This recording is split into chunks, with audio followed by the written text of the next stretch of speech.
بداية السالفة كلها كانت عند ذاك العامود اللي كان شايل البيت كله، وبصراحة كان شيء يشد النظر ويثبت وجوده بشكل ما قد شفته بحياتي.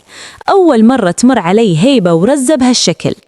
المسائل كانت واقفة عندي على شعرة، وفي ذيك اللحظة حسيت إني مثل اللي ضميانة وسط صحراء وتبي تروي عطشها بأي طريقة.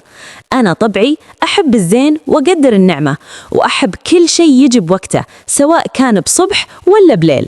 وصراحة الحياة حلوة للي يفهمها ويعرف ياخذ منها اللي يبي، وما في أجمل من إن الواحد يعيش لحظته ويستمتع بكل تفاصيلها. أنا أحب الدنيا وأحب خيرها، ولا في أطعم ولا ألذ من راحة البال والونس اللي فقدته سنين طويلة. أنا اسمي مها، عمري وصل 40، مطلقة من 4 سنين، وعايشة بروحي في بيت شكبرة. الخير عندي واجد والحمد لله، ماني محتاجة لأحد ماديا، مرتاحة ومبسوطة. بس الشيء الوحيد اللي كان ناقصني هو الونس الحقيقي وشريك الروح اللي يملى علي دنيتي. دورت كثير وحاولت ألقى اللي يفهمني، عرفت ناس واجد بحياتي، بس للأسف عمري ما حسيت بمعنى الحب الصادق ولا ذقت حلاوته وسحره مع أي أحد عرفته. كل اللي مروا بحياتي كانوا يركضون وراي عشان فلوسي ومصلحتهم وبس. ما في أحد حب مهل شخصها وروحها بعيداً عن أرصدتها وأملاكها، وهذا الشيء كسر بخاطري وخلاني أقرر أعيش لنفسي وبس. كنت عايشة لوحدي في البيت الكبير، والوحدة يا جماعة الخير صعبة وتذبح، تخلي الواحد يكلم نفسه من الطفش. ولأني ما لقيت الشخص المناسب قررت أكرس حياتي لتدليع نفسي، بس الملل تمكن مني وما عدت أقدر أتحمل الفراغ اللي أنا فيه. فقلت يا بنت مالك إلا تجيبين شغالة تخدمك وتونسك، أو حتى سيدة مدبرة منزل تكون قريبة من عمري، نسولف مع بعض وناكل مع بعض ونصير كأننا صديقات ونقضي على هالوحدة اللي ذبحتني. المهم توكلت على الله ورحت لمكتب استقدام معروف بالرياض عشان أدور لي على عاملة منزلية تكون بنت حلال وتفهم بالصنع والترتيب. دخلت على صاحب المكتب وقلت له يا أخوي أنا وضعي كذا وكذا، وعايشة لحالي ومحتاجة وحدة تكون أمينة ونظيفة وتعرف تدبر أمور البيت. أبيها تكون رفيقة درب بالبيت قبل لا تكون عاملة، تشيل عني حمل البيت وتونس وحدتي. قال لي صاحب المكتب يا أم فهد مها أبشري باللي يرضيك، بس السموحة منك الحين الوضع متأزم وما عندنا طلبات عاملات منزلية متوفرة حاليا. السوق ناشف والإجراءات تاخذ وقت طويل، وأنا ما أبي أعلقك بوعود كذابة. انصدمت وقلت له يعني شلون؟ أنا محتاجة ضروري وما أقدر أصبر أكثر، الوحدة قتلتني والبيت كبير ويبي له شغل ومتابعة، حاول تشوف لي حل ولا تردني خايبة تكفى. رد علي صاحب المكتب وهو يحك راسه وقال والله يا ختمها الحريم مخلصين والطلبات عليهم بالهبل، لكن عندي لك راي ثاني لو تقبلين فيه. عندي رجال شاب سوداني اسمه مختار، قمة في الأدب والأخلاق والصنع، ومو بس كذا تراه جوكر، يشتغل كل شيء، طباخ سواق مزارع ومنظف وما يقول لا، وأهم شيء إنه أمين ويخاف الله. قلت له باستنكار رجال؟ وشلون أجيب رجال غريب يسكن معي ببيت واحد وأنا حرمة بروحي؟ لا يا أخوي ما يصلح هالكلام، أبي حرمة تسترني واسترها. قال لي اسمعي مني بس، هذا الولد مختار غير عن كل اللي شفتيهم، محترم وعينه بالأرض، وظروفه حدته يشتغل أي شيء عشان يعيش. جربيه فترة التجربة وإذا ما جاز لك رجعيه، بس أنا واثق إنه بيبيض الوجه وبيشيل البيت شيل. قاعد يحلف لي ويقنعني إن مختار هذا لقطة وما يتفوت، وإنه أنظف وأشطر من 10 شغالات، وإن وجود رجال بالبيت أمان أكثر من قعدتي الحالي. قلت له طيب هو كم عمره ومن وين جاي؟ قال لي عمره 23 سنة، صغير وشباب، بس عقله يوزن بلد، أهله متوفين وجاي يترزق الله وما عنده أحد في هالدنيا، حتى سكن ما عنده وكان ينام بالمكتب لين نلقى له كفيل.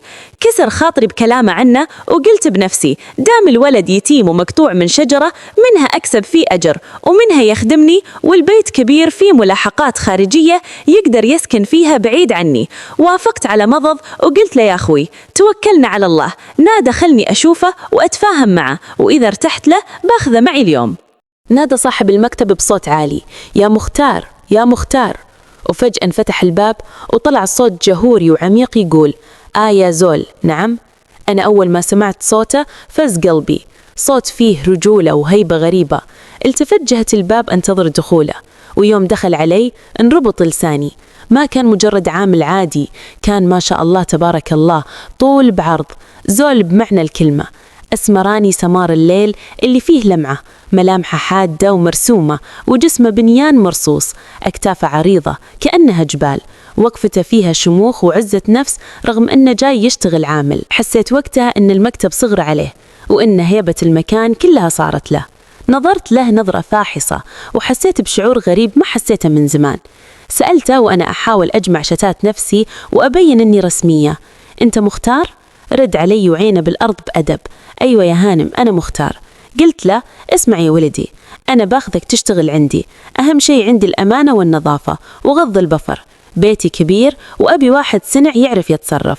قال لي بلهجة السودانية المحببة: أبشري بالخير يا هانم، أنا جيت هنا عشان آكل عيشي بالحلال، وبعتبرك مثل أختي الكبيرة، وحرمة البيت لها حشمتها. كلامه طمني شوي، بس شكله كان يوترني، في جاذبية فطرية وقوة بدنية واضحة. حسيت إن وجوده بالبيت بيكون له تأثير، بس ما عرفت وش نوع التأثير وقتها. اتفقت مع المكتب ووقعت الأوراق، وأخذت مختار معاي للسيارة عشان نروح البيت. طول الطريق وأنا أطالع بالمراية، كان ساكت ومؤدب، بس حضوره طاغي. وصلنا البيت، أو بالأصح الفيلا حقتي. نزل وفتح لي الباب، وكان شايل شنطته الصغيرة اللي فيها كل أغراضه. دخلت البيت وبديت أعرفه على المرافق: هذا المطبخ، وهذه الصالة، وهذه غرفتي، وهذا الحوش. خصصت له غرفة بالحوش الخارجي، غرفة نظيفة ومرتبة وفيها حمامها الخاص. قلت له: يا مختار، هذه غرفتك، ارتاح فيها اليوم، ومن بكرة نبدأ شغل. أبيك تمسك الحديقة وتنظف السيارات، وإذا احتجت شيء للمطبخ بكتب لك ورقة. هز راسه وقال: حاضر يا ست مها، اعتبري البيت بيتك والهم زاح. طريقته بالكلام تريح القلب وتخلي الواحد يثبت فيه. مرت الأيام ومختار يشتغل بهمة ونشاط ما شفت مثلهم. يصحى من الفجر، يصلي ويرش الحوش ويقلم الأشجار ويرتب السيارات ويخليها تلمع. وكان طباخ ماهر بشكل ما توقعته، يسوي لي أكلات شعبية وأكلات حديثة، ونفسه بالأكل طيب. صار البيت يلقلق من النظافة، والحديقة اللي كانت ميتة رجعت فيها الروح وصارت تفتح النفس. كنت أراقبه من شباك غرفتي وهو يشتغل تحت الشمس، العرق يتصبب منه وعضلاته تبرز مع كل حركة يسويها، وهو يشيل ويحط. كان مثل المكينة ما يتعب، وبصراحة المنظر كان يفتن. بديت أحس بإعجاب غريب تجاهها، إعجاب بالرجل المكافح القوي اللي شايل المسؤولية. صرت أتحجج بأي شيء عشان أنزل وأسولف معه: يا مختار، سويت الغداء؟ يا مختار، الشجر يبي له موية؟ يا مختار، السيارة فيها صوت؟ وهو يجاوبني بابتسامة وهدوء: كله تمام يا ست مها، لا تشيلي هم. كان يعاملني باحترام كبير، بس أنا كنت بدأ الشيطان يلعب براسي. الوحدة والفراغ وشوفة رجال بهالمواصفات قدامي ليل نهار خلت مشاعري تتحرك بطريقة ما كنت حاسبت لها حساب. صرت أهتم بنفسي أكثر لما أنزل له، ألبس جلاليبات كشخة وأتعطر وأنا عارفة إنه يغض بصره، بس كنت أبي ألفت انتباهه بأي طريقة. كان هو شاغل تفكيري، ونسيت إني جايبته عشان يخدمني، وصرت أنا اللي أدور رضاه وشوفته. في يوم من الأيام وبعد مرور أسبوعين تقريباً، كان الجو بالليل هادي ورايق. طلبت من مختار يجهز لي العشاء، وقلت له: يا مختار، اليوم أنا تعبانة شوي وراسي مصدع، ما فيني حيل أنزل لصالة الطعام. الله لا يهينك، جهز العشاء وجيب لي إياه فوق بجناحي. قال لي: سلامتك يا ست مها، ألف لا باس عليك، من عيوني، ربع ساعة والصينية تكون عندك. رحت غرفتي وتجهزت، لبست لبس بيت مريح بس فيه نوع من الأنوثة الطاغية، قميص حرير ناعم، وعطرت الغرفة وبخرتها، وقعدت أنتظر اللحظة اللي يدق فيها الباب. قلبي كان يدق بسرعة غريبة، كنت خايفة ومتحمسة بنفس الوقت، ما أدري وش كنت أنتظر بالضبط، بس كنت أبي أكسر الحاجز اللي بيننا. دق الباب دقات خفيفة، قلت بصوت حاولت أخليه طبيعي: ادخل يا مختار، الباب مفتوح. انفتح الباب ودخل مختار شايل صينية العشاء الكبيرة بيد واحدة وكأنها ريشة. كان لابس لبس خفيف بحكم إنه بالليل وبالبيت، بنطلون رياضي وتيشيرت طيق مبين تفاصيل جسمه الرياضي. شكله كان يرهب ويفتن بنفس الوقت. مشى بخطوات ثابتة لين وصل الطاولة اللي جنب سريري وحط الصينية بهدوء. ريحة العطر اللي حاطة كانت خفيفة ومختلطة بريحة نظافة وصابون. ما رفعت عيني عنه وهو يتحرك، كان كتلة من الرجولة الطاغية اللي ملت الغرفة علي. حسيت إن الأكسجين بالغرفة صار ثقيل وتنفست بصعوبة. وقف مختار بعد ما حط العشاء وقال وهو عينه بالأرض: تأمريني بشي ثاني يا ست مها؟ العشاء جاهز. أنا هنا ما قدرت أمسك نفسي، نظراتي خانتني وقمت أطالعه من فوق لتحت. كان واقف مثل العمود الثابت، قوي وشامخ. قلت له بصوت واطي ومبحوح: ما قصرت يا مختار، بس شكلك تعبان من الشغل اليوم، عرقك ينقط. رفع راسه وبانت عيون السود الوساع وقال بارتباك بسيط: راحتك يا ست مها، الشغل ما يتعب دامك راضية. في ذيك اللحظة طاحت الحواجز بعيني وشفت فيه الرجال اللي كنت أدور عليه، مو العامل. شفت القوة والسند والشباب اللي فقدته. قلت له بجرأة ما عهدتها بنفسي: مختار قرب شوي، أبيك بكلمة راس. هو استغرب وتردد، بس قرب خطوتين. ريحة رجولته صارت أقرب، وشفت تفاصيل عضلات يده وهي مشدودة بتوتر. كان الموقف مكهرب، الصمت اللي بيننا كان يتكلم. حسيت أنه فاهم نظراتي بس خايف يتجاوز حدوده، وأنا كنت أبي أدفعه عشان يتجاوز هالحدود. قلت له: أنت رجال ونعم الرجال، والبيت من غيرك ما يسوى، وأنا من جيت وانت شايلني شيل، وحاسة أنك صرت جزء من هالبيت ومو مجرد عامل. كلامي كان ملغوم وتلميحاتي كانت واضحة للي يفهم، وهو كان ذكي ويفهمها وهي طايرة. لاحظت ارتباكه زاد وبدأ يفرك يدينا وقال بصوت يرجف شوي: هذا من طيب أصلك يا ست مها، وأنا خدامك. قاطعته وقلت: لا تقول خدام، أنت هنا سيد مكانك. وقمت من مكاني وقربت منه، صرت مقابلة له والمسافة بيننا ما تجي شبر. حسيت بحرارة جسمه وسمعت أنفاسه اللي صارت سريعة. كان موقف يحبس الأنفاس، عيني بعينه والجو مشحون رغبة ومشاعر مكبوتة. نظرت لملابسه الخفيفة وكيف كانت راسمة تفاصيل جسمه بوضوح وكأنه تمثال منحوت من أبنوس. المنظر كان يدوخ ويخلي العقل يطير.